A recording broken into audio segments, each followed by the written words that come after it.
Esse é mais um curso da Cia Fagulha, www.ciafagulha.com.br. Reflexões sobre o teatro de Arthur Miller com Tiago Russo. O teatro de Arthur Miller tem sido objeto de discussão, montagens e filmagens mundo afora. Considerado um dos maiores dramaturgos dos Estados Unidos, o que ele e suas obras têm a nos dizer hoje, no século XXI? Para isso, nós convidamos o professor Tiago Russo, que, entre outras questões e respostas e novas perguntas, veio nos brindar aqui nesse curso. O professor Tiago Russo é doutor pela FEPELESH USP, psicanalista, mestre e doutor em estudos linguísticos e literários em inglês pela Universidade de São Paulo.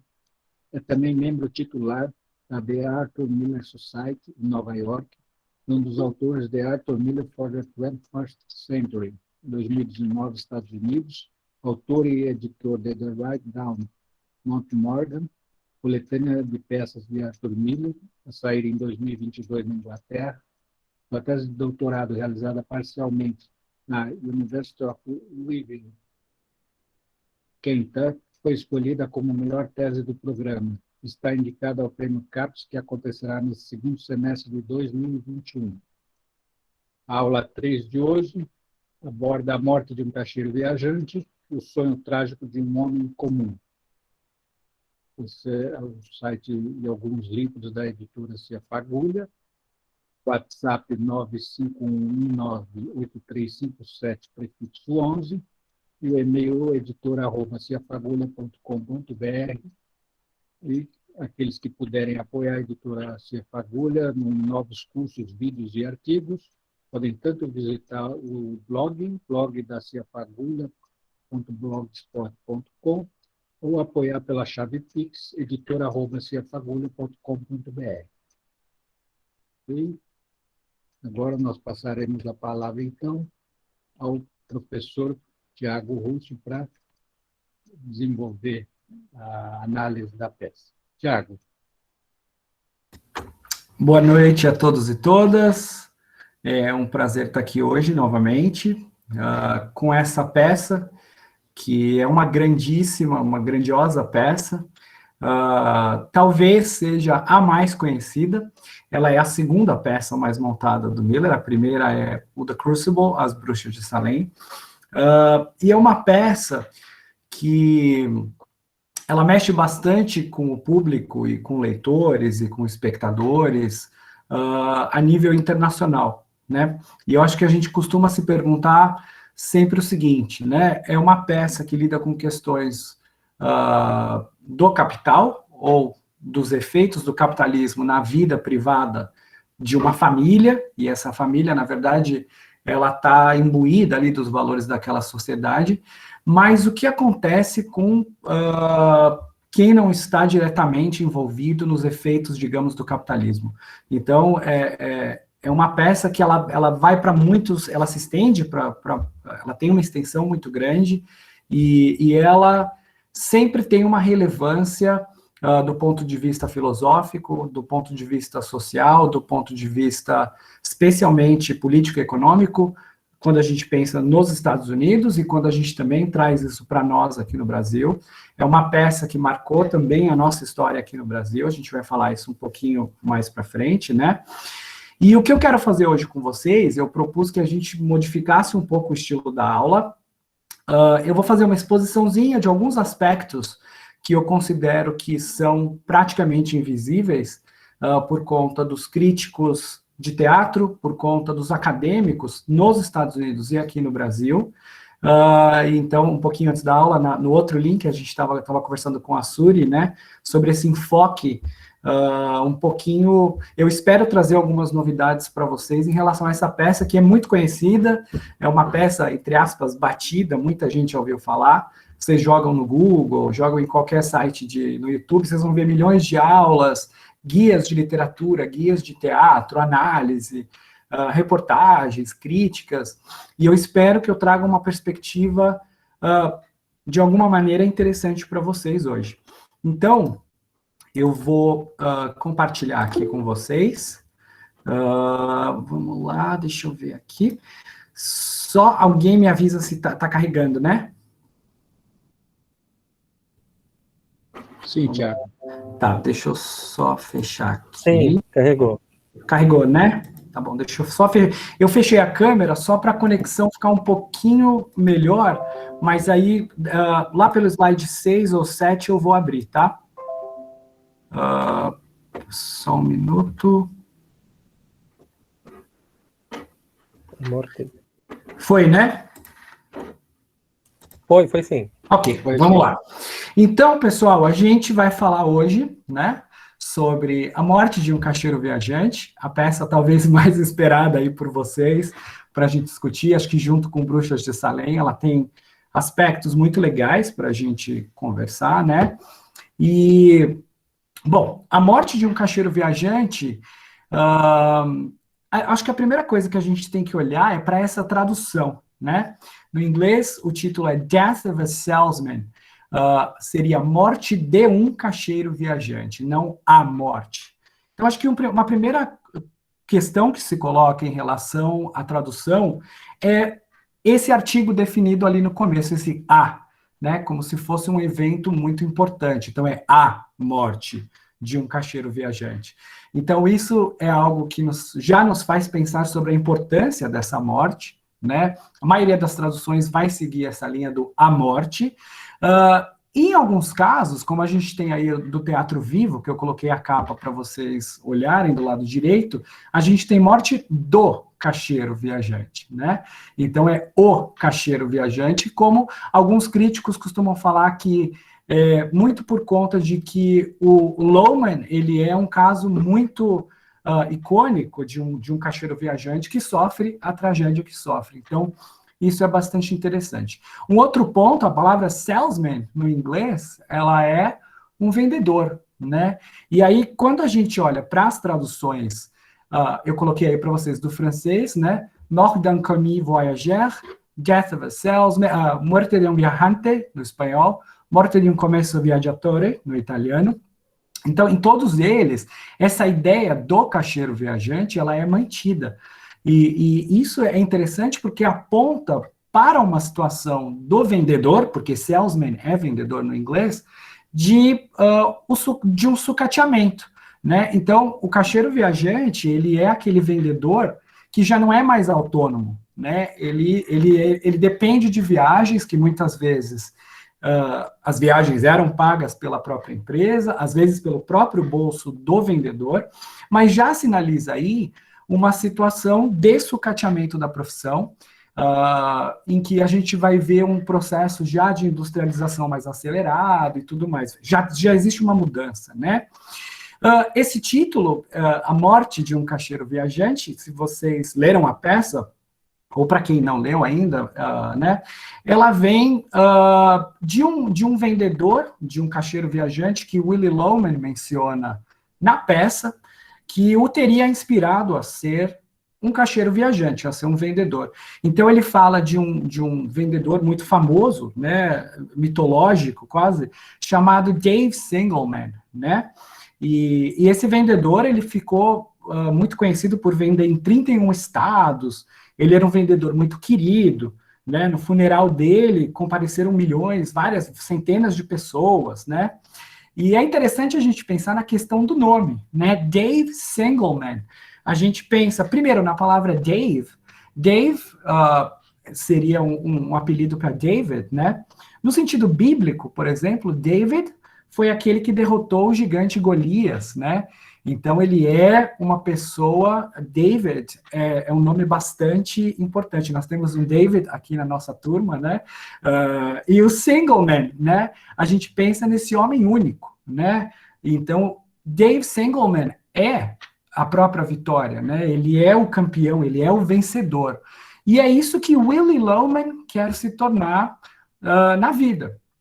Willy Loman, o nome também é bastante interessante. O Miller, quando ele faz escolhas de nomes, as escolhas não são por acaso, né? Quando a gente quebra a palavra lowman, low, no inglês, a sonoridade, lembra low de baixo, de pequeno, né? Então, lowman seria um low man, né? Um homem baixo, um homem pequeno, é um homem que ele é um homem comum, né? Por isso que a nossa aula está intitulada como O Homem Comum, e o Miller falava muito sobre o homem comum, né? Essa história do nome, ela vai se repetir diversas vezes na dramaturgia do Miller. Na aula passada, nós estudamos o Joe Keller, né? Keller, se a gente pensa na sonoridade de Keller, isso nos lembra também a palavra killer, né? A gente tem quase que uma Keller, killer, Keller, killer. Quando a gente olha também para o nome da empresa, vamos ver se vocês têm boa memória, no texto, em um momento, o Joe Keller fala, a minha empresa não vai chamar mais J.O. Keller. Ele vai falar agora, vai ser Christopher Keller, enfim, ele vai mudar o nome da empresa. Mas quando a gente olha para J.O. Keller, e a gente pronuncia isso em inglês, a gente fala J.O. Keller, J.O. Keller, J.O. Keller. Falando rápido, jail parece a palavra prisão, né? Aprisione, prendam o Keller, J.O. Keller. Né? Então, essa coisa do nome é muito interessante. A gente vai ter John Proctor nosso próximo encontro das Bruxas de Salem. O Proctor também é o procurador em inglês. Lyman Felt, por exemplo, numa peça que eu estudei no meu doutorado, chamado A Descida do Monte Morgan. Né? Então, Lyman é um lie man, é um homem que mente. É uma peça que, em alguma medida, mostra o que teria acontecido com Willy Loman se ele tivesse realmente alcançado o sonho americano. Né? Então, a história desse cara, chamado Lyman Felt, que ele é um mentiroso, ele tem 2 esposas, e ele está ali no meio da era Reagan, representando toda aquela masculinidade, a virilidade, o sucesso e os benefícios, entre aspas, do American Dream, né, do sonho americano. E aí começa-se uma análise de a que custo isso foi alcançado, né? Enfim, isso em relação ao título, A Morte de um Caixeiro Viajante. O subtítulo dele é Certas Conversas Particulares em 2 atos e um hacking, né? Acho que o que é interessante a gente se perguntar logo de cara é que conversas são essas particulares? Com quem, né? Então, isso mais para frente a gente vai conversar. A gente vai ver que essas conversas são as conversas que o Willy Loman tem com ele mesmo, de alguma maneira, e quando ele dialoga consigo mesmo, ele está dialogando com uma narrativa da ideologia do sonho americano, né? Todos os sonhos, as projeções dele, principalmente do passado, né? Então, é isso. E em relação ao hacking, né? O hacking, ele não é uma estrutura comum a peças de teatro. A gente dificilmente encontra em drama. E o Miller, ele coloca isso. Então, isso vai ser criticado por alguns críticos tanto acadêmicos quanto teatrais. Eles vão olhar isso e falar, olha, hacking não é parte de uma estrutura dramática. Mas o Miller, ele faz coisas muito não convencionais aqui, né? E a gente vai falar um pouco sobre isso. O hacking, para quem não sabe, né, é um ato de lembrança para os mortos, né, mais ou menos como o Kadesh, na tradição judaica, ou o Salat al-Janaza dos muçulmanos, né, os islâmicos, e ele tem a ver com essa homenagem que se faz ao morto, uma lembrança, né, que se faz a alguém que morreu. Essa peça teve uma recepção muito boa, houve críticas, com certeza, especialmente ela foi acusada de ser comunista, de fazer críticas muito severas ao capitalismo, né? Mas é uma peça que, no geral, ela foi muito bem recebida, e a gente precisa se perguntar o porquê disso, né? Que foi o que eu falei lá no começo. É uma peça que fala sobre capitalismo, mas e países que não diretamente têm essa experiência de sofrer os efeitos do capitalismo, que eu acho meio... Né? Mas, enfim, é uma peça também que, né, desse escopo, né, desse gigantismo, que foi escrita em 6 semanas. Então, é algo que é bastante interessante, primeiro pelo tema, né, e segundo, pela questão da forma, né? A forma dessa peça é muito interessante, e isso a gente vai abordar bastante hoje, que é aí que eu espero que esteja a minha inovação em olhar para a questão da forma, enquanto dialeticamente relacionada com o conteúdo que está sendo tratado ali, né? Aqui se dá o sucesso dessa peça, que teria outro nome. O nome inicial dessa peça, como vocês podem ver aí, Era para ser, na verdade, the inside of his head, né? O interior da cabeça dele.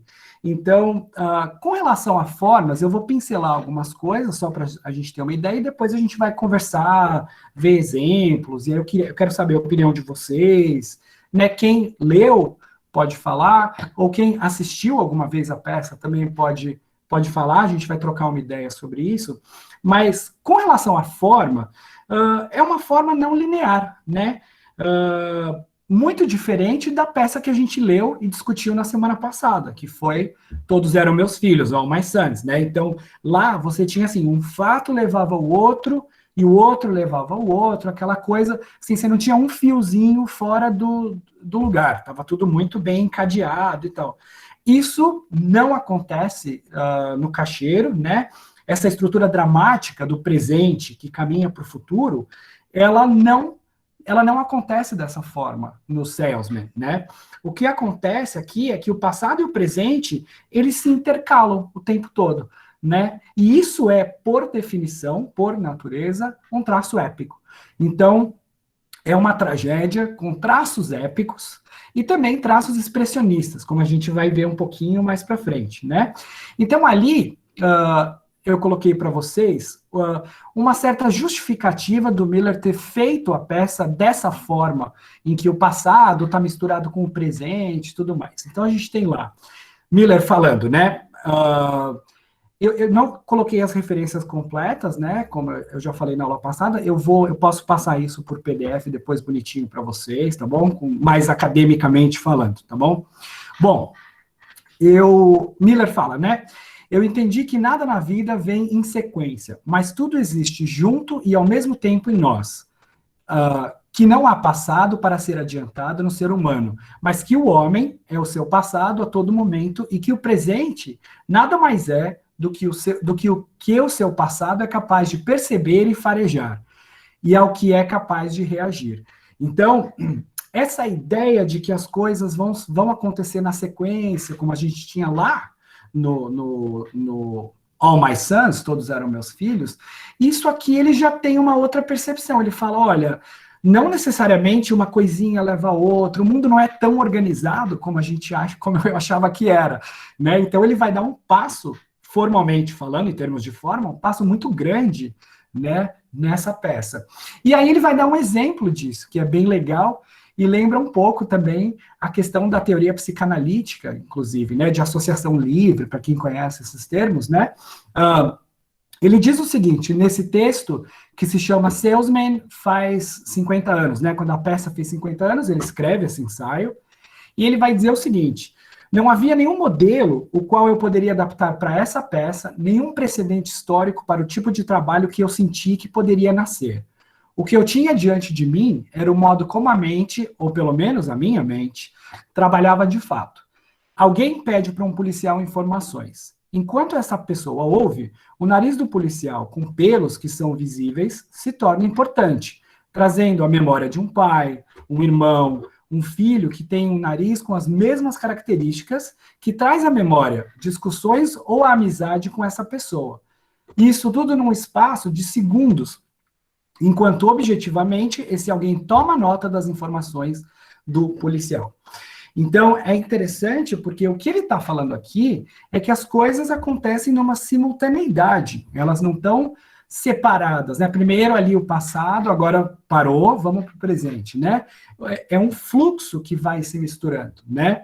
Então, ele vai, o que eu acho muito interessante em relação a isso, é que o Miller, na própria forma da peça, ele vai tornar explícito o contraste entre o sonho do Willie, né, que é aquela expectativa de fazer fortuna, ter sucesso, versus a realidade, que é o trabalho árduo, as longas viagens que ele fazia, a redução de salário, né, o salário baixo e a própria demissão dele, né?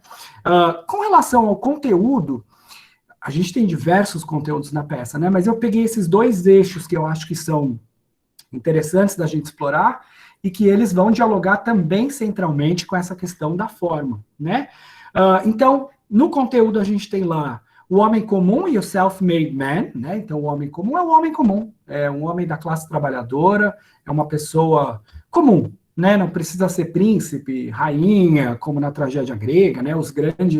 As grandes figuras públicas. Não, é o cidadão comum, né? E o self-made man, que é o homem que se autofez, é aquele que teoricamente foi para frente, construiu coisas, né? E esse conteúdo está muito ligado à ideia de sucesso e de fracasso, eu diria, né? E o American Dream, o sonho americano, né, e as suas consequências, esse é muito central nessa peça também. O sonho americano, o American Dream, ele parte da ideia de que as pessoas são livres e todos têm as mesmas oportunidades, né? Então, independente da classe social, econômica, todos têm a possibilidade de enriquecer. Então, as oportunidades são dadas, é igual para todo mundo, né? O que a gente sabe que é uma crença muito, enfim, infantil, né? Esquizofrênica. A gente sabe que não é assim que funciona, né? Então, quer dizer, o Miller vai falar muito sobre essa tragédia do homem comum, né? E a tragédia essencial do Loman, aqui do Willy Loman, né? Que não é só o fracasso nos negócios ou a idade dele, né? Que acabam pegando ali. Mas eu diria que a sua entrega aos falsos ideais de sucesso, né? E eles estão intrinsecamente conectados ao que está na base ali do próprio American Dream, do sonho americano, né? Então, o sonho americano, ele é um tema muito presente nas produções culturais dos Estados Unidos. Eu vou mencionar rapidinho para vocês algumas que eu acho muito icônicas e que elas batem muito com questões do salesman, né? Do caixeiro viajante. Então, em primeiro lugar, eu coloquei ali, né, o sonho americano em produções literárias e cinematográficas. As coisas que estão aqui colocadas, de alguma maneira, dialogam com a temática ou com a forma de morte de um caixeiro viajante. Mais especificamente, o apartamento, que eu mandei para vocês, aquele artigo do jornal, né, falando sobre o filme e tudo mais. Langston Hughes, eu coloquei ali em primeiro lugar para vocês, não sei se vocês o conhecem. Ele era um poeta, dramaturgo, muito importante nos Estados Unidos, e ele escreveu vários poemas, mas um dos mais icônicos que ele escreveu se chama Harlem, né, o Harlem, falando sobre...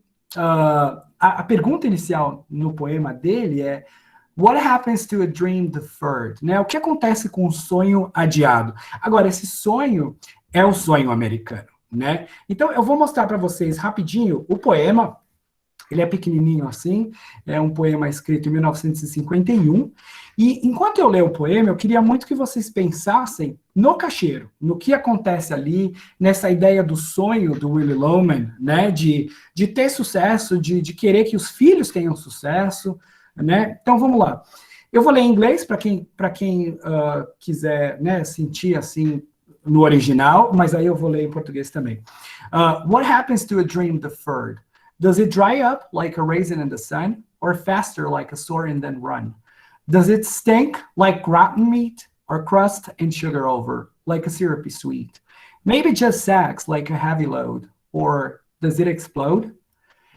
Em português, né?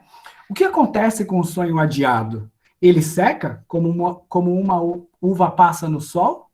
Ou infecciona como uma ferida e depois escorre?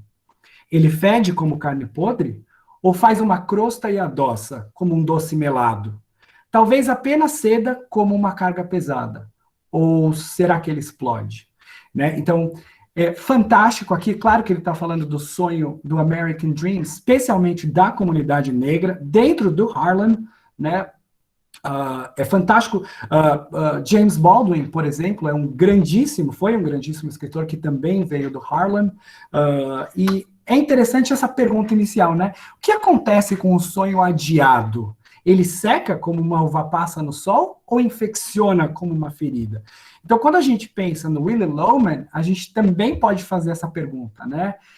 O sonho dele secou ou ele infeccionou e foi se alastrando, escorreu? O que aconteceu ali, né? Então, esse é um poema que vai no coração da ideologia contida no sonho americano, né? E ele deu origem uma dessas frases deu origem a uma das maiores e melhores peças do teatro estadunidense, feita pela dramaturga jovem, super jovem, inclusive morreu, era jovem quando escreveu, morreu muito jovem, morreu aos 34 anos, Lorraine Hansberry. Vocês podem ver aí a segunda, da esquerda para a direita, Raisin in the Sun, Uma Uva Passa no Sol, né? Em português, vocês encontram o filme, eu não sei se tem a peça traduzida, o filme se chama O Sol Tornará a Brilhar. Tem uma versão, a peça é de 1957, tem um filme de 60 e pouco, e tem um filme de 2004 ou 2003. Bem legal, filme bem interessante. E ele abre com o poema Harlem, do Langston Hughes, né? Então, a Raisin in the Sun é uma peça que vai falar sobre uma família de negros que vai morar em South Chicago, no sul de Chicago, num bairro de brancos, né? E o que eu acho mais interessante, vejam os paralelos, né, pessoal? Essa família, na verdade, ela herda um dinheiro que vem do seguro de um pai que acabou de morrer. Então, vejam aí os paralelos com Salesman, né, com a morte de um caixeiro viajante. Então, eles vão enfrentar muitos perrengues, porque a vizinhança branca não vai querer ter uma família negra ali, e aí coisas acontecem, e vocês têm que ler a peça ou assistir o filme.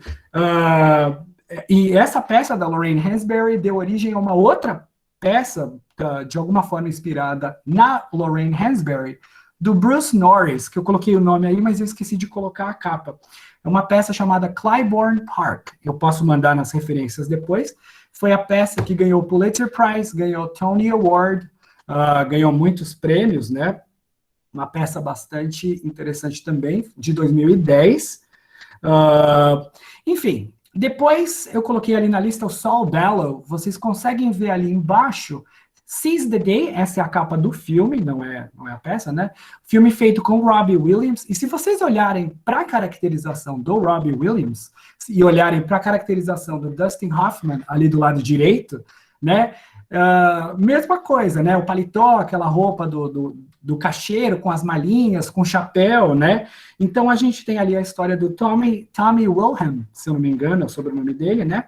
Ele perde o emprego, a mulher se divorcia dele, ele começa a entrar num estado de desespero, e a ideologia diz que ele precisa seize the day, ele precisa carpe diem, né, aproveitar o dia, né, e aí existe um conflito muito grande entre o que ele sente, o que ele vive, versus o que a sociedade pede, o modo como a sociedade pede para ele reagir. É fantástico, é um romance muito legal, do Saul Bellow. Em português, se eu não me engano, ele chama Aqui e Agora, numa tradução bem antiga, Aqui e Agora.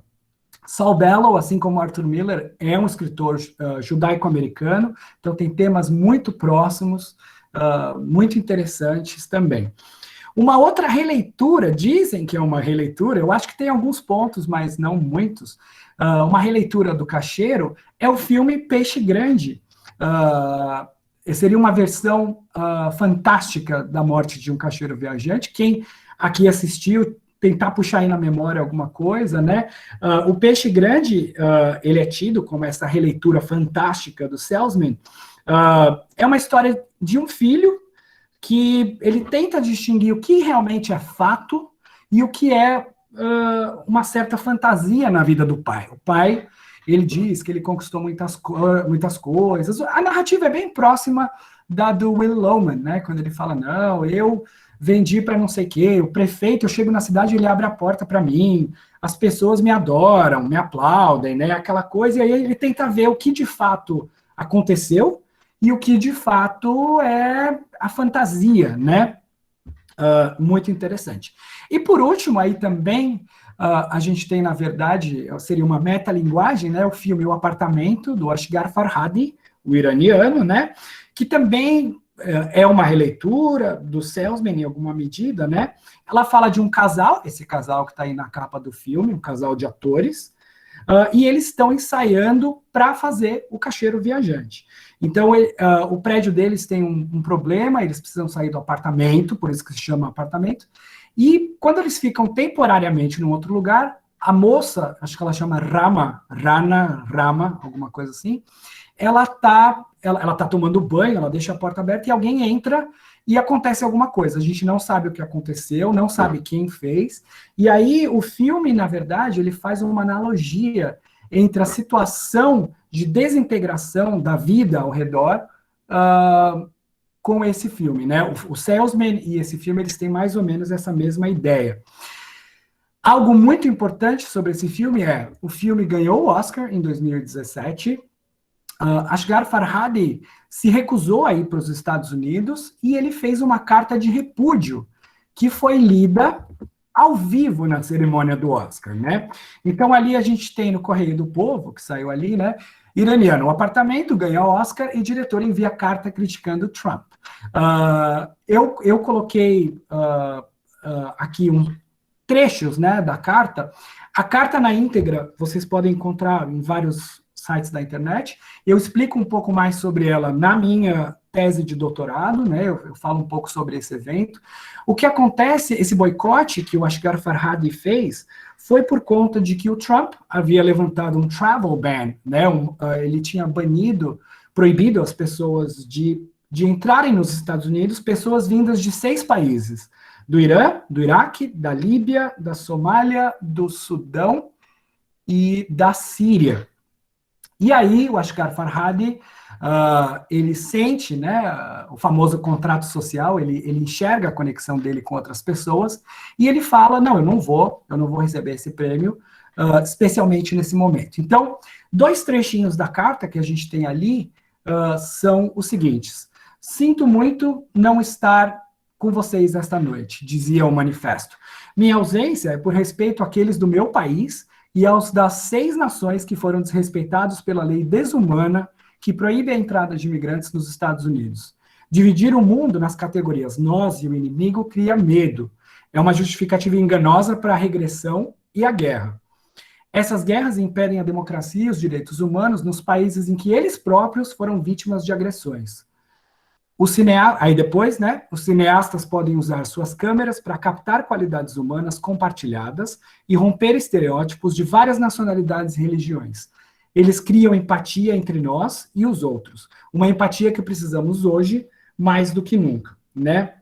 Então ele dá aí essa criticada, cadê o sonho americano, cadê as oportunidades iguais, cadê a liberdade, né, até a fraternidade, né, quer dizer, a gente tem um país fundado na doutrina calvinista, nos Estados Unidos, né, a ética protestante, onde é que está a irmandade, né, então isso é muito interessante, porque também tem a ver com essa história que a gente está falando do sonho americano, do American Dream, né, então, o American Dream, ele tem uma forma e tem um conteúdo na peça, né, então, agora chegamos, né, definitivamente na discussão da peça, né? Sonho americano, forma e conteúdo, né? Então, eu coloquei ali, eu vou ler para vocês esse primeiro, e aí eu vou comentar um pouquinho isso. Base de Salesman, né? A peça apresenta uma rica matriz de fábulas que definem o mito do sonho americano.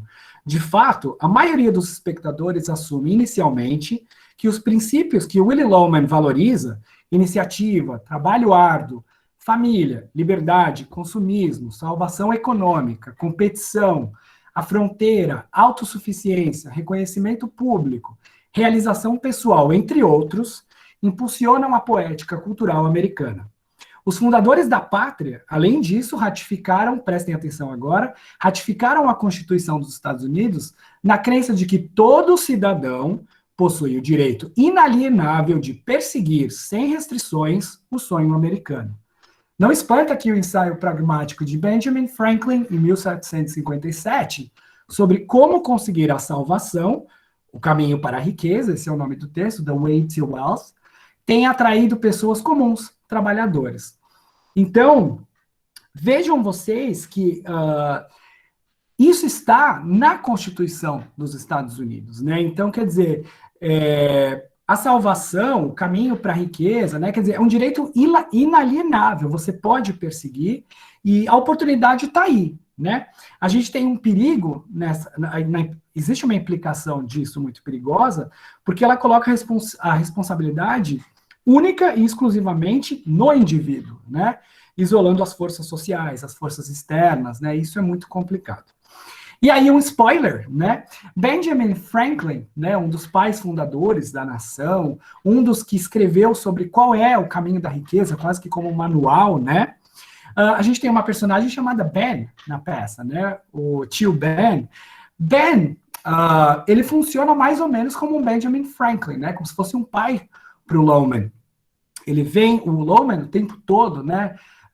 Ben, qual que é o segredo? O que que eu faço? Então, ele é o pai fundador ali, ele que vai dar os caminhos para ele seguir. E agora, vejam que coisa fantástica, né? O filho do Benjamin Franklin, do pai fundador, se chamava, alguém tem alguma ideia? William, o nome dele era William. Willy. Isso, muito bom. Quem falou? Eu, Roberto. Roberto. William, né? William não deu tempo de eu abrir antes de você falar, mas é... Boa, isso aí. O William, ele chegou a ser governador de Nova Jersey, do estado de Jersey, né? E o que é mais interessante, gente, a gente ouve e lê, né? Na peça inteira, Willie Loman.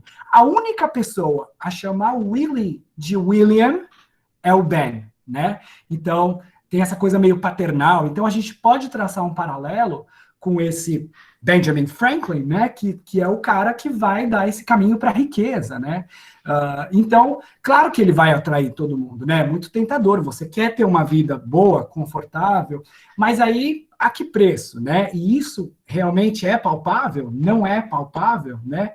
Então, é muito interessante a gente pensar nesses paralelos, né? Que, como eu falei, a escolha dos nomes para o Miller, ela não é uma escolha muito aleatória, não, né? Então, é bem interessante isso, né? Então, o que a gente vê também ali enquanto conteúdo, né?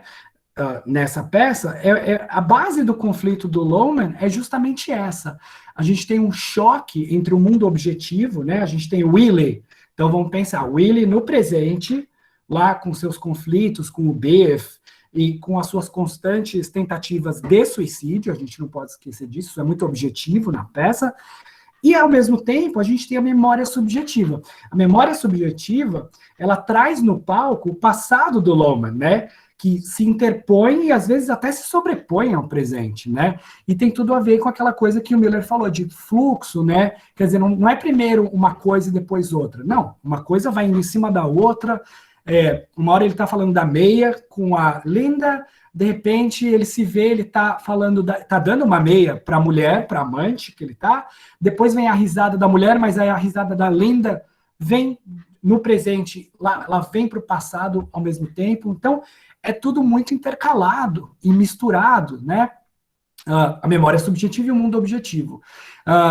Essa é uma analogia muito poderosa para a nossa vida dentro do capitalismo também, né? A gente tem um mundo objetivo e a gente tem memórias subjetivas também. A gente se apega muito a diversas narrativas de sucesso, de sonho, e às vezes essas coisas viram uma obsessão, né? Então, é muito interessante a gente ver que as memórias e as lembranças, né, elas são realmente a expectativa de melhores condições de vida para ele e para a família dele, né?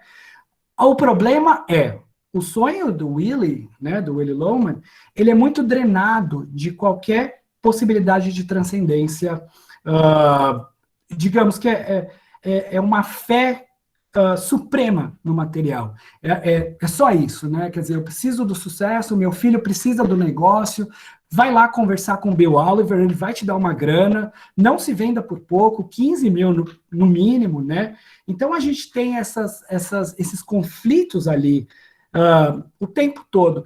E o mais genial, na minha opinião, em relação ao Miller, é que essas questões, elas são traduzidas na forma da peça. Então, a gente não está falando só de um conteúdo. Ele acha uma maneira formal, em relação à forma de falar sobre isso. Como? Eu vou intercalar passado e presente, vou misturar tudo, né? Então, isso é o próprio conceito adorniano, né? De que a forma é a forma como um conteúdo sedimentado, né? Então, a peça, ela vai ter elementos formais diversos, né? Eu peguei aqui alguns, porque não vai dar tempo, a gente não vai conseguir esgotar tudo dessa peça, é uma peça que tem muitas camadas e muitas coisas, mas é o que eu falei, eu acho que essa linha, a gente pegando por esse viés, a gente realmente consegue falar sobre coisas muito interessantes aqui, né? Coloquei lá para vocês tragédia moderna com recursos épicos e expressionistas, né?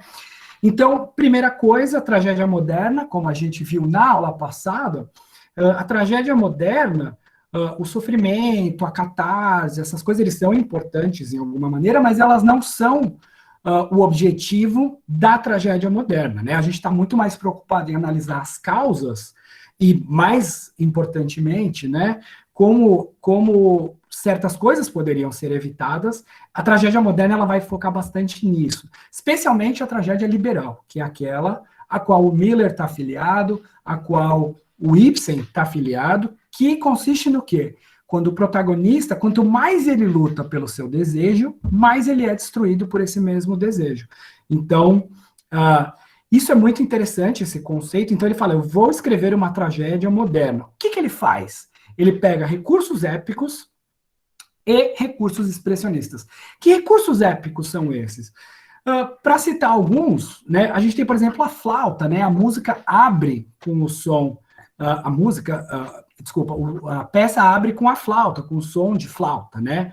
A flauta, ela remete aos tempos do pai do Lohmann, né? Que ele falava, eu não lembro muito do meu pai, mas eu lembro de uma barba grande, de sentar na lareira, na fogueira, e de um som de flauta. E aí a gente descobre que o pai fazia flauta, vendia pela estrada, né? Então, o que a música faz, efetivamente, né? Ela é um dispositivo formal, ela está ali cumprindo uma função. Ela comenta a cena de alguma maneira. E aí o Willem vai verbalizar isso. Ele vai falar, olha, não, é meu pai, né? Então, ela auxilia a memória, né? Ela faz essa transição para a memória. Então, eu coloquei aqui para vocês as palavras do próprio Miller, né? Falando sobre essa questão aqui. Então, ele fala, como sempre, eu e o mundo fomos cheios de problemas, mas todos eram meus filhos, tinha exaurido o meu interesse, que já durava algum tempo, pela forma greco-ibseniana, na maneira peculiar na qual eu pensava sobre ela. Agora, mais e mais, a simultaneidade de ideias e sentimentos em mim e a liberdade com a qual elas contradiziam um ao outro começaram a me fascinar. Isso é interessante, né? A liberdade com a qual eles contradiziam um ao outro é justamente isso, é essa simultaneidade, né? Aí ele continua, eu até brinquei com a ideia de estudar música na esperança de compor, já que a única arte na qual a simultaneidade é possível é na música. Palavras não podem fazer acordes, elas têm que ser ditas linearmente, uma depois da outra, né? Então é interessante, realmente, as palavras podem ser, elas têm que ser ditas uma depois da outra, mas você tem coisas aqui na peça que se sobrepõem umas às outras. A risada, a música entra e penetra ali na cena. Então, esses recursos, eles têm essas funções bastante interessantes. Uma outra coisa que eu não pus aqui, que eu lembrei agora, o Miller tem uma frase, né, que ele fala assim, isso está no Time Band, na autobiografia dele, ele fala, nessa peça não existem flashbacks, o que existe é a simultaneidade. Então, assim, o flashback vamos parar aqui, vamos olhar lá atrás, você viu o que aconteceu? Beleza, então agora a gente volta para o presente. Não, isso está acontecendo ao mesmo tempo, né, como eu falei, aquela cena da meia, por exemplo, na minha opinião, uma das mais interessantes, né, ele está no presente com a Linda falando de meia, vem a risada da mulher, ele volta meio que para o passado, mas continua no presente, porque a Linda continua falando, né? Isso também acontece nessa cena ali da esquerda embaixo, vocês estão vendo, quando ele está jogando carta, né, com o Charlie, e aí o tio Ben está aqui em pé na frente, ele vem, ele responde para o Ben, depois ele responde para o Charlie, então tá tudo misturado, não é que, não, agora ele está no passado e agora, não, tá tudo ali, né? Então, isso é muito interessante, eu acho. Essas transições tempo-espaciais, né, o tempo desloca, o espaço muda, elas são muito não aristotélicas, né? Vai do lado oposto de Todos Eram Meus Filhos, que a gente trabalhou na aula passada, se bem que com relação a tempo, se não fossem essas transições, a peça talvez se passaria sim no período de 24 horas, como pede o preceito aristotélico, né? A gente teria, resumidamente falando, o último dia na Terra de um viajante, né? O último dia de vida desse viajante, desse caixeiro viajante, né? No final acontece o que acontece. Nós temos também como recurso épico a construção de algumas personagens que também é bastante um recurso bastante expressionista, né? A mulher, eu citei aqui a mulher, o Ben, as crianças, né? A mulher é uma figura interessante porque ela não tem nome, né? Já começa por aí, ela é mulher, então ela é mais uma tipificação, né? Isso é também parte do expressionismo, a gente vai ver daqui a pouco isso, né? Ela tem uma risada meio macabra, né? Ela tá o tempo todo rindo, às vezes ele fala, eu me sinto sozinho, ela tá rindo, então essa risada, ela funciona como um comentário também, né? Então ela é bastante interessante, né? Porque essas personagens, elas têm funções. O Ben, nós já falamos sobre ele, né? Essa relação, esse paralelo que a gente pode traçar com Benjamin Franklin. Benjamin Franklin também era conhecido por Ben Franklin, não por Benjamin Franklin, era o apelido Ben também, né? E quando eu coloquei crianças ali, eu me referia às crianças, à voz das crianças, quando o Willie vai falar com Howard, né, para falar, olha, eu quero ficar trabalhando em Nova York, eu não posso mais ficar na estrada e tal, e aquele gravador dispara acidentalmente, ele esbarra no coisa, então as crianças estão ali de fora, né, fazendo comentários, qual é a capital do Alabama, Montgomery, qual é a capital de não sei o quê, então aí essas vozes também comentam a situação, né, são vozes que estão completamente alheias à situação dele, que não estão nem aí, né, o cara está precisando, está se rebaixando a ganhar 30, ele vai, né, começa 60, 50, 40 dólares, tá bom, vai, fecha 40. Porque ele precisa comer, ele precisa sobreviver, ele precisa pagar as dívidas. E aquelas crianças estão ali preocupadas em saber a capital, e o pai muito preocupado com as crianças, né, e tudo mais. Chega quase a ser um recurso do assim chamado teatro do absurdo, né, essa coisa das vozes, e muito interessante. E por último, temos ali o hacking, né, que é também o recurso de comentário total, né? O hacking funciona ali na peça como um coro mesmo, né? O coro grego que está ali comentando a situação, dando a dimensão. Um pouquinho antes do hacking, o Willie eu pulei ali, né? O Willie se dirige à plateia, né? Ele vira, olha, vocês que estão aí na plateia, né? Aqui deve ter muita gente, né? É a quebra da quarta parede, as personagens atravessam paredes também, né? Então, tudo isso são elementos muito comuns ao teatro épico, ele historiciza o enredo de alguma forma, ele comenta certas coisas, e ele quebra essa ilusão de que a gente está ali só assistindo uma história para o entretenimento, a gente está pensando sobre os processos que levaram o Willy Loman ali à queda dele, a queda trágica dele, né? Essas transições tempo-espaciais, vamos mudar aqui,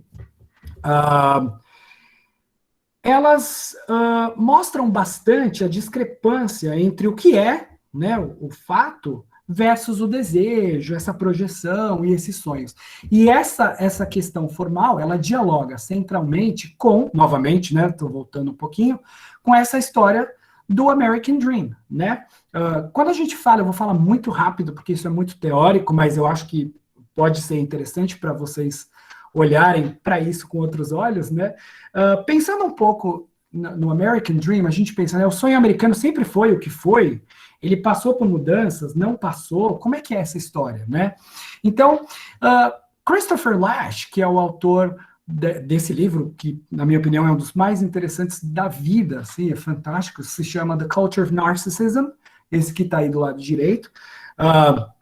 Ele vai narrar, dentre outras coisas, analisar a evolução do sonho americano, como que ele se modificou do ponto de vista histórico, né? Então, historicamente, o que a gente tem, né, ele define mais ou menos 3 estágios, né? O primeiro que é o puritano, no século XVII.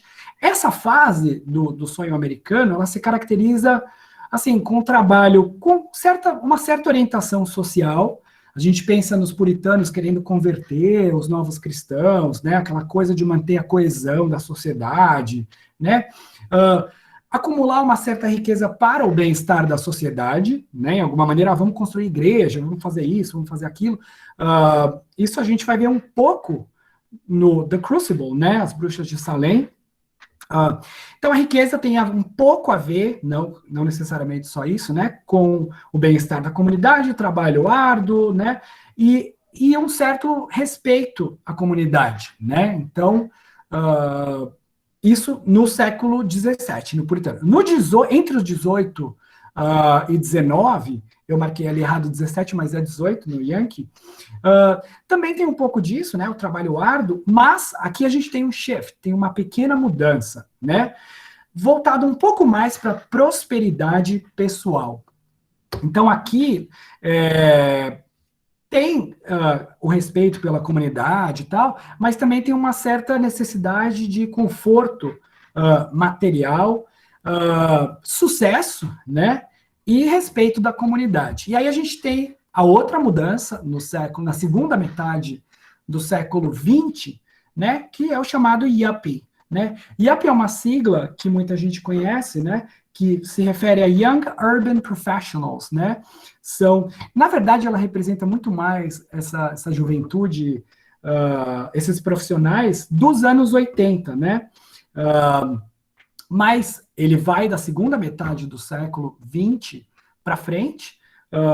É um momento muito que marca muito o nosso período de agora, apesar de que a gente vai ter um outro período, né? Mas ele se caracteriza assim, com um foco muito grande na fórmula do sucesso. É justamente nesse período que surge um livro muito conhecido, ele vira quase que uma bíblia, até hoje, se vocês forem em livrarias, as poucas que restaram aqui no Brasil, livrarias físicas abertas, a gente vê ainda, infelizmente, como o best-seller, esse livro do Dale Carnegie, que é usado muito na psicologia behaviorista, até hoje, né? Como fazer amigos e influenciar pessoas, né? Esse é um livro de 1936, né? Então, vejam que a preocupação era com o sucesso, com a imagem, e é isso que define o Yuppie, né? Você tem aquela imagem ali a zelar, então o sucesso já não é mais, ele não vem do trabalho árduo, mas ele vem de você criar uma boa imagem, né? Aliás, esse é o mundo do Loman, do Willy Loman, né? Onde a aparência conta muito mais do que a essência, né? Então ele fala para o Biff, olha, antes de você ir na entrevista, se cair a caneta, deixa, não pega. Eles têm funcionário para fazer isso. Não vai assobiar no elevador, porque isso não pode fazer, né? Então tem várias coisas em relação à imagem, à simpatia, tenha sempre um sorriso no rosto, né? De certa forma, o livro do Dale Carnegie, ele reforça muitas dessas ideias, né? E aí, a vitória você consegue através da sua imagem e também, né, na competição com rivais, né?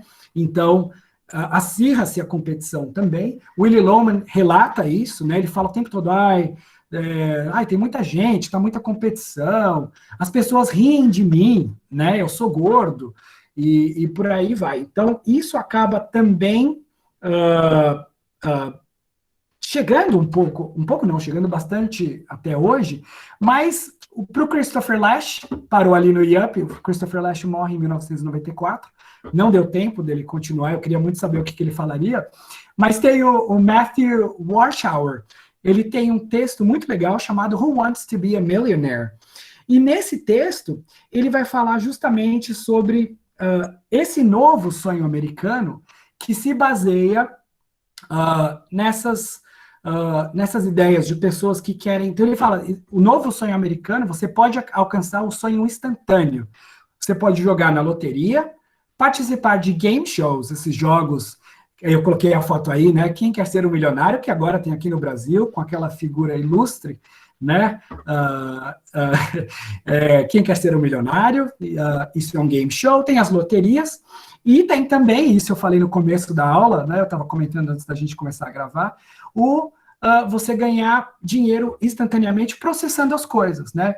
Então, nos Estados Unidos, a gente tem um slogan que é "Sue the bastards", né? Processe os bastardos, né? Ah, tem um problema? Processa, mete um processo que a causa ganha.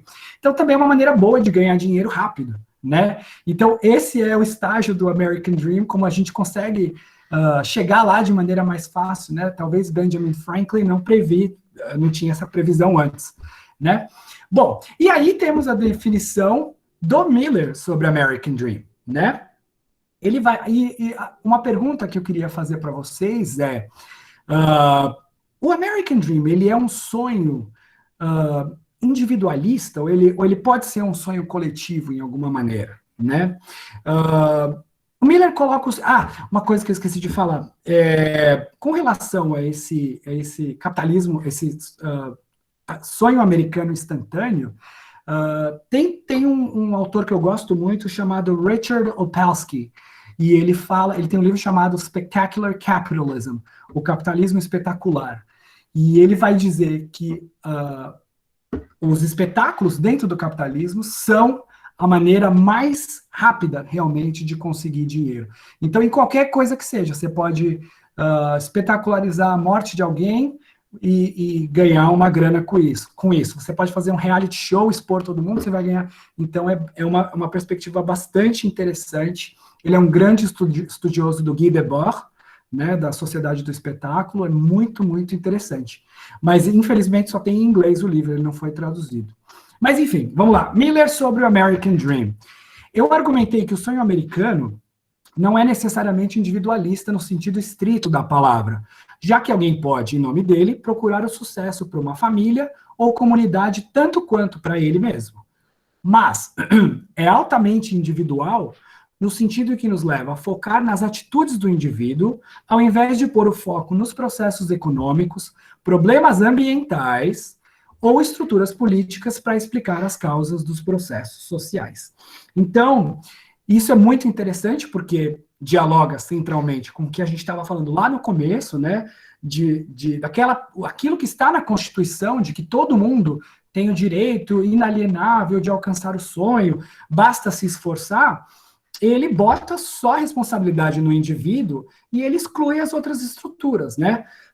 Então, o problema da pobreza, por exemplo, diz respeito a preguiçosos que não gostam de trabalhar, né? Então, programas de assistência social são rechaçados por essas pessoas conservadoras e tudo mais. Então, a gente vê que essa noção, ela pode ser muito tóxica, né?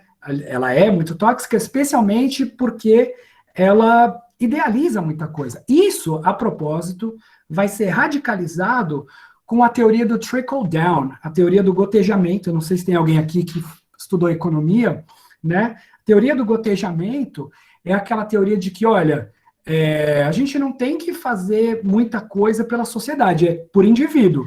Então, assim, a ideia é, alguém abre uma empresa, o chefão, os lucros dele vai gotejar para quem está embaixo, que vai ser o gerente. Aí do gerente vai gotejar para o vendedor, do vendedor goteja para o faxineiro, e por aí vai.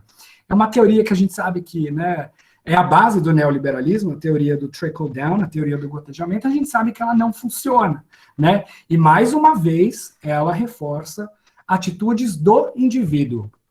O Jonathan estava falando no começo da aula sobre Margaret Thatcher, né? Margaret Thatcher, a dama de ferro, né, do outro lado do Atlântico, falava: "There is no such thing as society." Não existe uma coisa chamada sociedade. A culpa é do indivíduo, né? Então, essa noção de que nós estamos isolados, de que tudo que acontece é culpa de quem não conseguiu, ela exclui essa dimensão social. O Miller se opõe radicalmente a essa perspectiva e é justamente por isso que ele escreve uma tragédia. A tragédia, como a gente estudou, ela, por definição, ela tem essa ideia de ligar causas a consequências, de restaurar essa relação de causação. Ela vai falar das esferas públicas e privadas conectadas, né? Então, a ação individual ali do indivíduo, né? A ação privada de um indivíduo, ela vai ter reflexo no coletivo e vice-versa. Joe Keller é o maior exemplo disso, né? O que o William Lohman fez de errado? Ele envelheceu, né? Então, assim, ele não fez nada de errado. Então, mas a dinâmica social vai impactar a vida dele privada diretamente. Então, essa tragédia moderna, com esses recursos épicos, né, ela tem uma motivação. Então, por que que o Miller escreve isso, né? Falando um pouco sobre essa contextualização, a motivação foi a depressão econômica, que marcou o Miller muito fortemente. A gente vai ver isso em várias peças, tal, mas principalmente no preço, quando a gente for discutir o preço, depressão econômica e a concepção do sucesso. Então, lembrando, estamos falando do pós-guerra, o ano é de 1949, mais ou menos ali quando ele fez o All My Sons, Todos Eram Meus Filhos, em 47. Então, tinha uma certa prosperidade econômica, e lá naquela peça o Miller vai falar, escuta, mas estamos tão felizes assim, não teve derramamento de sangue, não teve nada imoral, nenhum lucro e tal. Agora, no Cacheiro, ele vai pegar o outro lado da história. Ele vai pegar aqueles que não foram contemplados com todo aquele cenário idílico que a prosperidade, a aparente prosperidade trazia. Então ele vai dizer assim, alguém deveria admirar o sucesso porque havia gente de sucesso até então. Ou alguém deveria ver nisso uma ilusão que só existia para ser implodida e o seu dono destruído e humilhado. O sucesso era imoral? Quando todas as outras pessoas na vizinhança não só tinham dinheiro, como não tinham também café da manhã, no que acreditar? Eu estou chegando a uma única conclusão. Você não pode entender nada a não ser que você o entenda em relação ao seu contexto. Era necessário perceber as coisas além de seus limites. Isso, para o bem e para o mal, a Grande Depressão me ensinou. Ela me fez impaciente com tudo, incluindo a arte, que fingia que poderia existir por ela mesma e ainda assim ser de alguma maneira, de alguma importância profética. Né? Isso ele fala nesse texto, A Sombra dos Deuses, The Shadows of the Gods, né? Questionando justamente isso. Que estado é esse, né? Quer dizer, tem coisas ali acontecendo ao redor, e o que que a gente faz com isso, né? A Renata, que é minha aluna, que está aqui com a gente na aula hoje, semana passada nós discutimos um conto interessante sobre isso também, da escritora contista neozelandesa Catherine Mansfield, chamada The Garden Party, né? A Festa do Jardim, que é mais ou menos isso também, né? Então a gente tem, felizmente, nós temos bons autores que falam sobre essas questões do que acontece ao redor, e essas coisas não podem ser ignoradas, né? E ali ele continua, se, por exemplo, o conflito e a morte de um caixeiro viajante fosse simplesmente entre pai e filho, por reconhecimento e perdão, sua importância seria menor.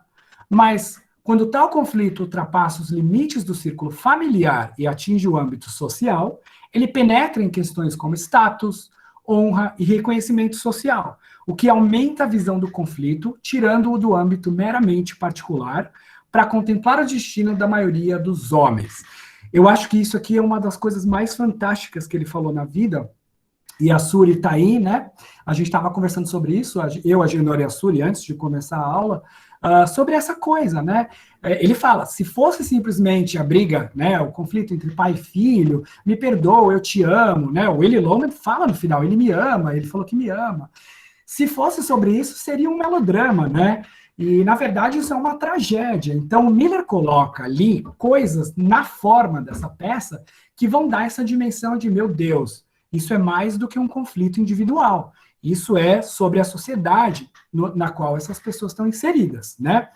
Então, isso está esse trecho está no Family Modern Drama, a família no drama moderno. E aí o Miller vai lançar, quando ele lança, ele faz a peça, quando a peça estreia, desculpa, em 1949, ele vai lançar, 2 semanas depois, ele lança um ensaio, The Tragedy in the Common Man, no New York Times. Eu já falei sobre ele na primeira aula, falei um parágrafo, acho, né? E o The Nature of Tragedy, em que ele, que foi publicado, na verdade, no New Herald Tribune, 2 semanas depois que ele publicou Tragedy in the Common Man. Por que ele escreve esses 2 ensaios? Porque ele acha que muita gente estava se afastando das questões da tragédia e se refugiando demais para um teatro muito comercial, no momento em que era vital analisar ações e consequências do que estava sendo feito ali no país, com os próprios cidadãos. Ele achava que eles precisavam questionar a ideologia por trás do sonho americano, né? Então, eu selecionei rapidinho um trecho de dois, né, do outro, desses textos, que são ensaios seminais, né, The Tragedy and the Common Man, The Nature of Tragedy, 2 ensaios seminais. Por quê? Porque eles são seminais? Porque eles funcionam muito para os estudos de teatro, para os estudos literários, para o campo filosófico, né? Eles são frequentemente antologizados, né? Esses 2 ensaios, eles são muito importantes. E aí, Tragedy in the Common Man, eu peguei só esse trecho, né, que resume um pouco essa ideia. Ele fala o seguinte: para Miller, a tragédia é essencialmente otimista. Ele não, né? Aqui eu coloquei. A tragédia é essencialmente otimista, pois celebra o impulso para a liberdade da humanidade e demonstra a vontade de fazer algo novo, de fazer algo para mudar. A tragédia é a consequência da compulsão total de um homem de se avaliar de maneira justa, em cuja busca ele é destruído. Ao avaliar essa destruição, podemos chegar a entender o que há de errado com a sociedade, que força nosso herói a passar por tal experiência e, com esse conhecimento, podemos começar a melhorar essa sociedade. Assim, a morte do herói tem um significado e oferece esperança.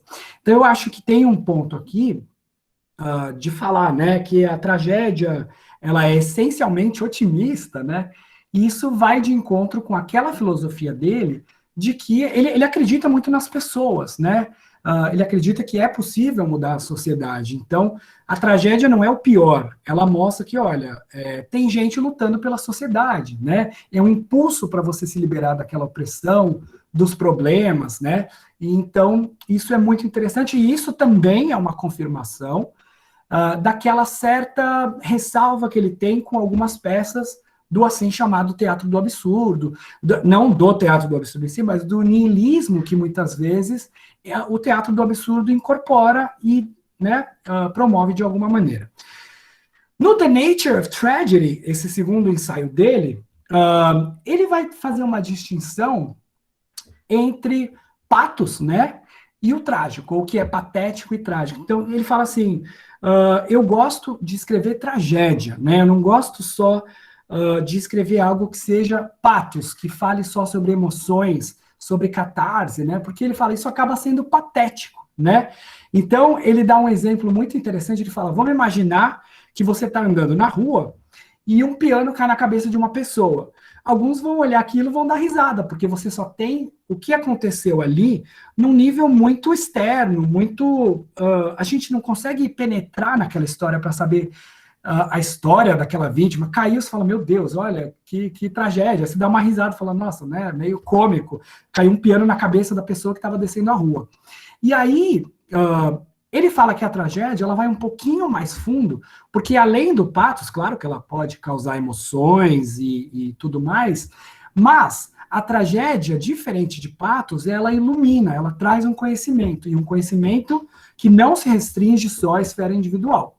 É um conhecimento que vai para o social, ele é ampliado para um understanding, né, para uma compreensão da sociedade, do funcionamento daquela sociedade. E isso tem a ver com a ideia de tragédia que a gente tem falado aqui em todas as aulas, né? Tragédia conecta causas e consequências, ela vai mostrar que uma ação individual afeta o todo e vice-versa, né?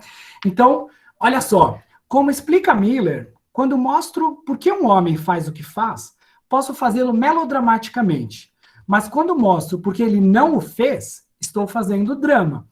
A tragédia revela uma complexidade psicológica que cresce a partir do conflito na mente de cada personagem e que repercute na sociedade em geral. Quando a gente pensa a partir do conflito na mente de cada personagem, a gente pensa naquele título provisório, The Inside of His Head, né? O interior da cabeça, da mente do Loman, né? Então a tragédia, ela abarca o lado pessoal, mas também o lado social. Né? Então, o drama, é o que o Miller chamava de o drama do homem como um todo. Não diz respeito só à subjetividade da personagem, mas essa subjetividade ela está moldada ali no meio social. E por último, a natureza da tragédia, conclui Miller, é fornecer à humanidade os meios mais perfeitos que temos de mostrar quem e o que somos, e o que devemos ser, ou devemos nos esforçar para ser, né? Isso também é fantástico, isso também tem a ver com o que ele falou para o Jorge Andrade, lembram daquele conselho? Volte para o seu país, Jorge, e procure saber por que as pessoas são o que são e não o que gostariam de ser, e escreva sobre a diferença, né? Então, o Miller, ele vai falar sobre essa discrepância entre ser o que se é e aquilo que se gostaria de ser. E uma das melhores maneiras para externalizar isso, que ele encontrou no Caixeiro Viajante, primeiro, essa forma de tragédia, já falamos de alguns recursos épicos, o outro é o expressionismo, né? O que é o expressionismo? Sonho ou pesadelo? O Agenor, antes da aula, a gente estava falando sobre isso, né? O sonho americano, não, sonho é um pesadelo, né? Eu extraí esses dois trechinhos aqui desse livro, Modern Drama in Theory and Practice, do Jace Steen. Ele diz o seguinte, vamos primeiro falar um pouco sobre expressionismo, né? Ideologicamente, o expressionismo no teatro alemão foi, em princípio, um drama de protesto, que reagia contra a autoridade familiar e social antes da Primeira Guerra Mundial, contra as rígidas linhas da ordem social, e, finalmente, contra a industrialização da sociedade e a mecanização da vida.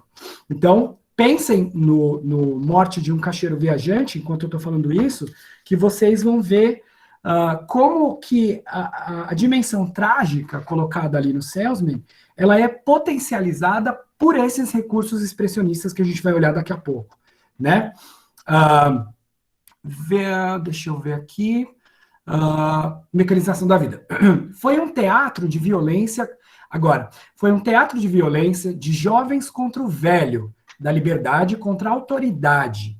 Segundo Nietzsche, o movimento glorificava o individual e idealizava a personalidade criativa. Além disso, o advento da psicologia freudiana e junguiana no primeiro quarto do século constituiu um desafio para o dramaturgo revelar e reproduzir o que sua mente esconde em segredo. Vejam, the inside of his head, né, o interior da mente dele, são projeções da mente, né? É com isso que o expressionismo lida também, né? Veio, então, a Primeira Guerra Mundial e a carnificina massiva nas trincheiras começou a minar o conteúdo pessoal e subjetivo do novo expressionismo e levou à introdução de uma preocupação maior com o homem e a sociedade. Nesse momento, o drama expressionista passa a assumir um temperamento marxista e mais politicamente radical. Então, a gente pensa, por exemplo, no começo do expressionismo antes da Primeira Guerra, como, por exemplo, do Strindberg, né? Miss Julie, Senhorita Julie, Júlia, né, em português, acho que chama, de 1888, né? E que o Peter Zonde, por exemplo, vai chamar de dramaturgia do eu, dramaturgia do ego, né? Porque ela projeta realmente coisas da mente das pessoas, trabalha com essa ideia da autoridade familiar, questionar, reagir, autoridade familiar e social, né? Então, isso a gente tem nesse primeiro momento. Aliás, pessoal, o Grupo Tapa está com uma peça em cartaz agora no Festival de Inverno Online deles, uma peça do Strindberg. Ela vai até domingo só, ela se chama A Mais Forte, uma peça de 1888 ou 1889, eu não estou lembrado agora. Muito legal, com a Clara Carvalho e a Sandra Corvelloni. Vale muito a pena. Ele está no Festival Online, é pelo Zoom, ele é transmitido pelo Zoom. Acho que é só até domingo agora. Para quem tem interesse no expressionismo, é uma super peça, é uma peça curta, ela foi filmada, tá bem legal. Enfim, então é isso, né? Nessa fase inicial a gente tem, por exemplo, o Strindberg. Nessa fase do pós-guerra, no caso dos Estados Unidos, a gente tem, por exemplo, o O'Neill, que também se utilizou bastante do expressionismo, né? Emperor Jones, de 1920, o Harry Ape, né? O Macaco Peludo, Elmer Rice, que alguns aqui conhecem, né, de outros cursos e outras palestras também, com The Adding Machine, A Máquina de Somar, de 1927, também trabalha com essa ideia do expressionismo, mas é uma luta contra o velho, é uma luta contra a autoridade, é uma luta pela liberdade, né? Isso a gente vê no Salesman também, né? O Beef, ele tem embates ali diretos com o pai, com aqueles sonhos antigos de sucesso, o tempo todo, né?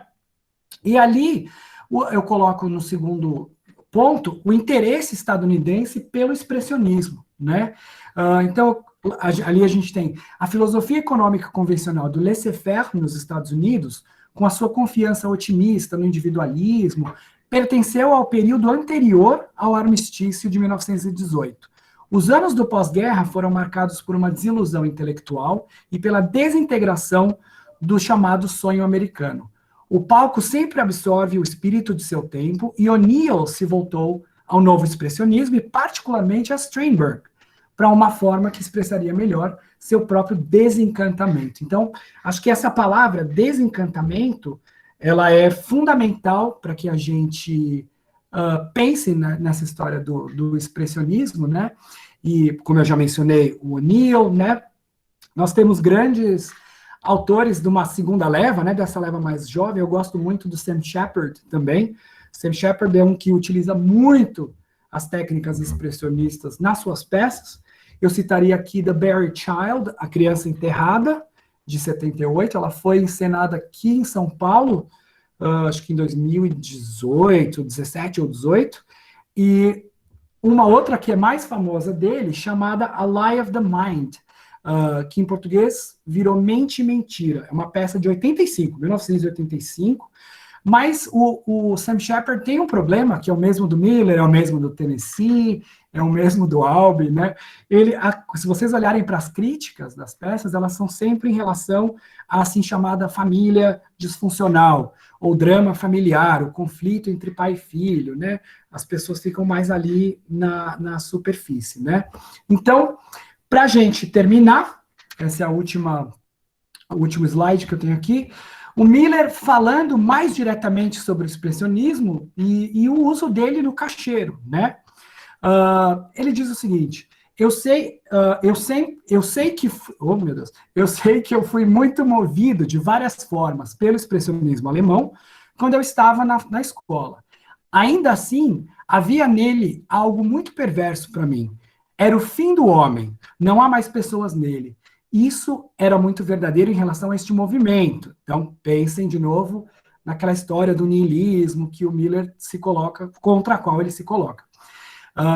É o amargo fim do mundo, onde o homem é a voz de sua função social e somente isso, né? A gente pensa em personagem expressionista, né? Na peça, a mulher vem com a risada, ela tem a função do quê?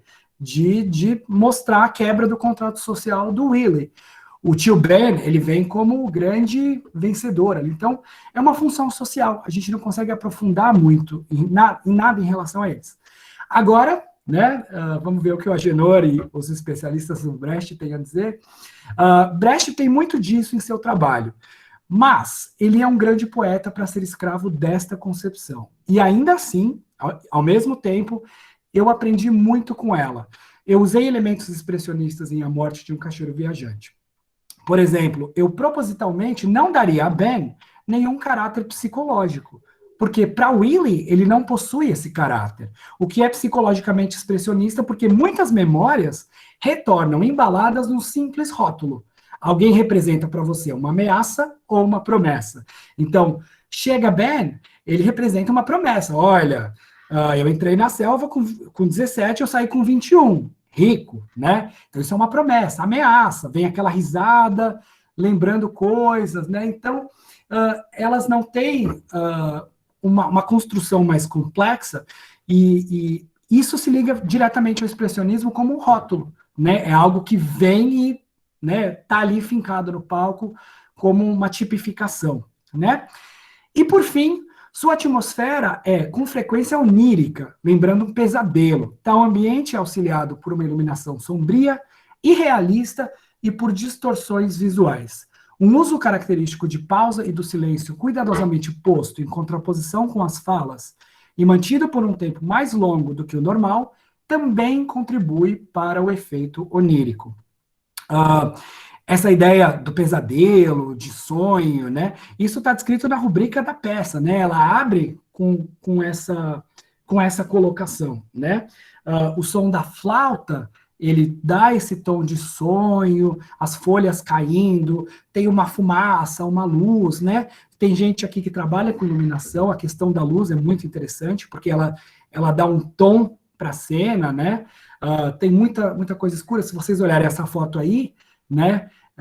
Tudo muito, né, assim, muito diferente de All My Sons, por exemplo, todos eram meus filhos, né? Lembram? Tinha a casa, tinha o jardim, o banco, né? Todo aquele cenário bem realista. Aqui não.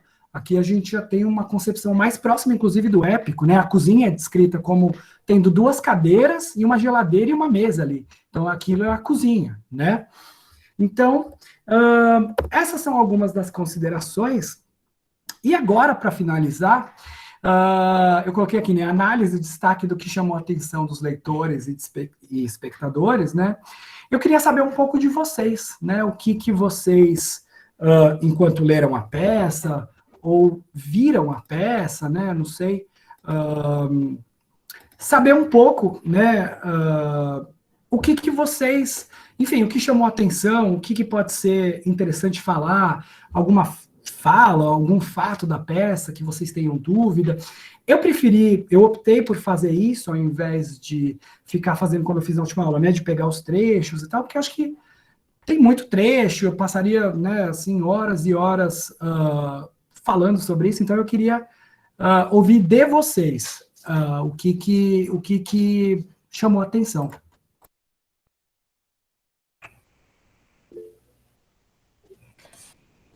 João, Tiago, pode repita, por abrir. favor, que cortou o seu som. Oi? Abriu? Não, para você repetir, porque cortou o seu som. Ah, tá. Cortou tudo? Cortou aonde que cortou? Uns 15, 20 Eu segundos. ouvi perfeitamente. Eu também escutei perfeitamente. Tá bom, mas eu vou repetir. Tá bom.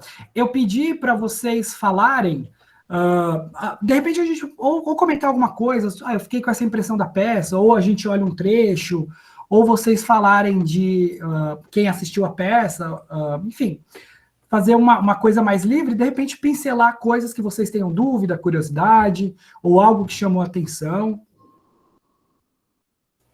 Alguém levantou a mão, né? A gente pode abrir o microfone.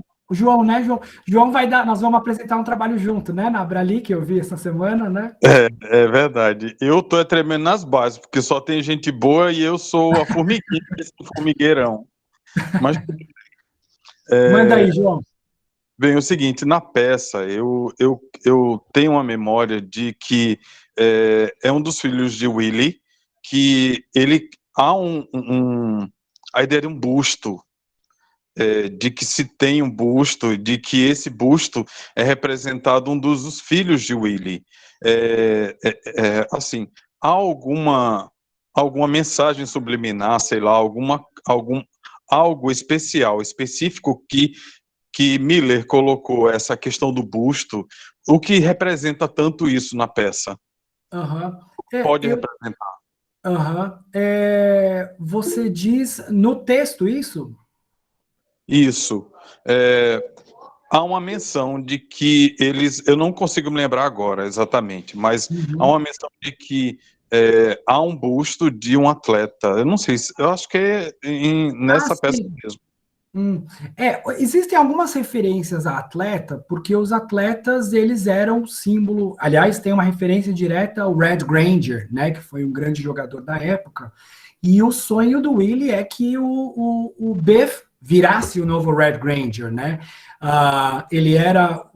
as pessoas queriam carregar a bola dele, o sapato dele, o troféu, né? Então, essa questão do esporte, ela é colocada, primeiro, para reafirmar uma certa masculinidade, né? Porque, olha, ele é o macho, jogador, vencedor, tá todo mundo...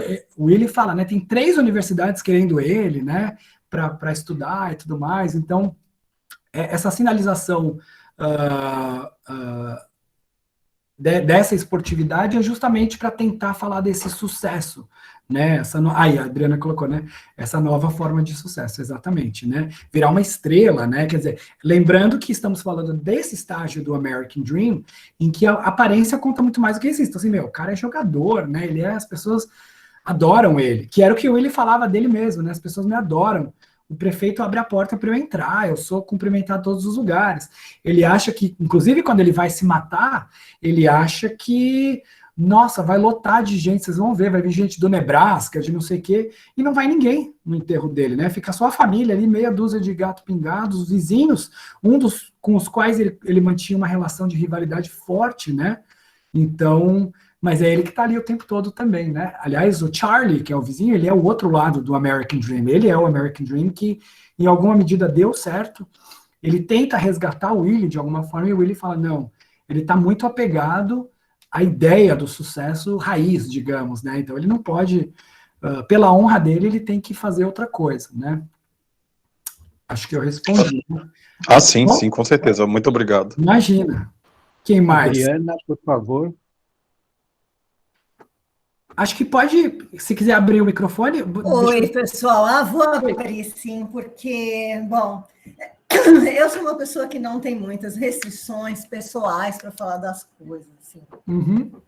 O Agenor até presenciou na outra semana que eu falei sobre o cacheiro no curso de História Oral. Olha. Porque me veio, na primeira aula com você, falou do filme e tal, e eu fiquei...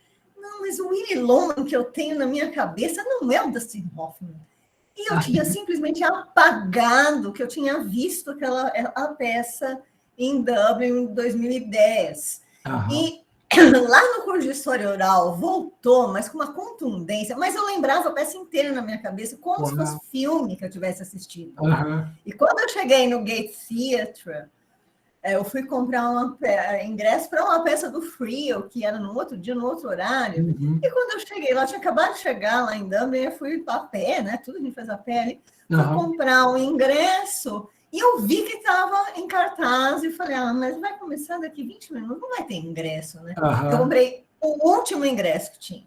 Uau, né? Meu Deus. Como o Gate é pequenininho, né? Eu sentei lá no fundo, lá no fundão, mas eu vi perfeitamente, aquilo ficou como se fosse um filme na minha cabeça, de tão perfeita a imagem, né? E assim, essa peça tem, para mim, uma história de vida, na minha vida, né? Porque ela tem um impacto enorme, porque é a história do meu pai e do meu irmão. Né? Os dois passaram por essa situação de trabalharem a vida inteira num lugar, mas o meu pai veio do Nordeste, aquele nordestino que foi para São Paulo, que estava se dando bem na vida, mas que era semi-analfabeto, tinha o 3º ano. E ele chegou a ser supervisor da Ericsson do Brasil, viajou o Brasil inteiro, contava milhões de histórias também, né? E era aquela coisa do sonho dos anos 70. Não, mas nós estamos progredindo, 60, 70. Até que chegou em 1980, um dia ele chegou em casa chorando que tinha sido demitido. Porém, ainda havia algumas pessoas que tinham um apego com o outro e não olhavam só como um indivíduo, como um trabalhador assim. Mais um profissional, né? Mais um profissional, e o diretor da Ericsson mandou no dia seguinte chamá-lo e falar, não, ele entrou aqui comigo, trabalha comigo há 25 anos, e ele vai ficar até se aposentar, até poder se aposentar. Ele nunca mais vai conseguir trabalho, tinha mais de 40 anos e tal. Quando completou o prazo de aposentadoria especial, ele chegou lá e falaram para ele, não, você não precisa ausentar, a sua papelada está aqui para você preencher e se aposentar. E aí o meu irmão, anos depois, trabalhou na Mercedes-Benz, trabalhou na Alemanha, na China, chegou a ser presidente lá na China da Mercedes, quando estava instalando. Aí voltou para cá e eles, não... porque você não está se adequando, né? A tecnologia. Para o meu pai falavam, você não consegue se adequar aqui, você não consegue aprender as tecnologias novas e tal. e para o meu irmão, você ainda está naquele esquema de gestão, de que tem que mandar nos outros e tal. E também demitiram faltando 2 anos para se aposentar. Tá vendo? Isso que você está falando, foi também, o Dustin Hoffman foi conversar com o Miller, quando ele assistiu pela primeira vez a peça, e ele falou, essa é a história do meu pai, essa é a história da minha mãe. Sim, eu vi isso. E, assim, e aí você relacionou hoje com Peixe Grande, e eu nunca tinha feito essa relação. Reassista, se você puder. Não dá. Eu já reassisti milhares de vezes, eu não tinha feito, porque é uma peça que eu vi logo que o meu pai morreu, tem 12 anos, e a ligação que eu fiz com ele também foi enorme, por conta das histórias e tal, mas não fiz essas outras ligações, eu vou ver de novo. É a história do sucateamento da força de trabalho de todos nós, né? Quer dizer, especialmente em tempos agora, né, contemporâneos, de que isso historicamente sempre existiu, mas hoje mais do que nunca, que o jovem é melhor, o mais bonito, né? A gente tem essa coisa com aparência. Por isso que eu falei que Christopher Lasch, com aquele livro, ele é fantástico, porque ele detecta ali nos anos 80 esse narcisismo político, histórico, não narcisismo só de eu me amo, e não é só desse ponto de vista, mas como o conceito de narcisismo patológico começa a penetrar o corpo político, ele vai fazendo a história e por aí vai, né? E isso tem tudo a ver, tem impactos diretos nessas questões do trabalho, né? De sermos descartados. E a gente pode pensar que, assim, o Miller, eu trouxe essa questão pessoal, porque o Miller é muito pessoal também, né? E ele descreve nos ensaios e etc, né? E eu acho que tanto da peça, aí quando eu penso ali nos anos 70 do Brasil, é um outro momento, só que aqui, esse momento de, nossa, agora todos podemos e tal, e só que nos 80 isso se desfez, mas tinha as relações interpessoais ainda. Ali o Loman tem ainda, só que quando passa para o filho, né, na empresa, acabou. Pois né? é. E aí, no caso, o meu pai conseguiu ainda, porque o diretor ainda tinha uma ligação pessoal, né? Agora, para o meu irmão, que tinha ligação ali de 28 anos trabalhando na Daimler Chrysler, Benz, essas coisas. Olha, você não está mais aqui. Valeu, muito obrigado. Valeu, tal, mas falta 2 anos para me aposentar. Não, você tem condição de pagar esses 2 anos aí. Foi o que ele fez, porque não teve acordo nenhum. Não, essa é a história de todos nós. De todos nós, extremamente obrigado. A gente está vivendo um momento mais isso ainda. Então tá bom, obrigado pelo comentário. Roberto, vamos lá. Gente, eu preciso sair muito em ponto hoje, vou poder ficar 5 minutos a mais, mas eu queria propor, Agenor, você fala se dá ou se não dá. Vocês podem mandar as perguntas por e-mail, ou na próxima aula a gente entra 10 minutos antes, conversa um pouco, ou eu gravo um vídeo, sei lá, respondendo as perguntas e mando, sei lá, a gente vê algum jeito. Como você preferir, professor, né? Eu acho que é como você preferir. A minha questão, eu queria perguntar, era assim, eu fiz o curso anterior da Fagulha, né, do professor, com a professora Maria Silvia, e quando, num momento que depois você, continuando a explicação, você deu uma respondida. Dá para comparar muito a Morte do Caixeiro Viajante com a peça com Mão na Luva. Porque Mão na Luva, claro. Tem uma questão de tempo, né? Aí depois você não é que não Mão da Luva, tem alguns momentos, eu acho que tem mais momentos de flashback do que de simultaneidade. Mas há simultaneidade também, em alguns momentos da peça. Sim. E aí dá para fazer essa comparação legal entre a Morte do Caixeiro Viajante e a Mão na Luva do Vianinha. Não sei se o rato é coração. Com certeza. Tá. Na próxima aula a gente comenta alguns pontos com mais calma, só por conta do tempo mesmo. Beleza, não, sem problema. Tá bom? Obrigado, mas a gente conversa, com certeza. E tem estudos, por exemplo, que comparam o Caixeiro Viajante com Rasga Coração também, do Vianinha. Eu pensei também no Rasga Coração. Exato. Obrigado, professor. O Edson Santos Silva, gostaria que você comentasse um pouco mais a presença do épico na peça. Parabéns pela apresentação. Obrigado. O épico, então a gente tem esses recursos épicos, né? Tem a voz, a risada da mulher, tem a flauta, tem alguns elementos que vão de alguma forma comentar o que está acontecendo ali, né? Eles vão trazer de fora, eles são elementos que vêm de fora e fazem a gente refletir sobre coisas que estão além do aparente, né? Mas eu prometo que eu vou explorar isso depois, é que já estou aqui olhando para o relógio, é que eu vou precisar sair e resolver um negócio fora, mas eu prometo que eu respondo tudo. Agenor, você propõe que a gente responda, que eles mandem, o que a gente faz? Acho que travou o seu microfone. Eles vão marcando aqui no chat as perguntas, eu passo para você por e-mail, e você pode responder por e-mail, e, adicionalmente, 10 minutos antes, na aula que vem, você pode dar conta de alguma questão que precisa de um esclarecimento mais Tá bom, direto para quem perguntou. Tá legal, Tá pessoal. bem? Desculpem, é que eu tenho que ir mesmo, e a gente atrasou quase meia hora, né, no começo da aula, pelo link, mas eu prometo que na aula que vem a gente resolve essas dúvidas, tá bom? Tá ótimo. Então, eu estou aqui parando a gravação e peço às pessoas, então, façam as questões ali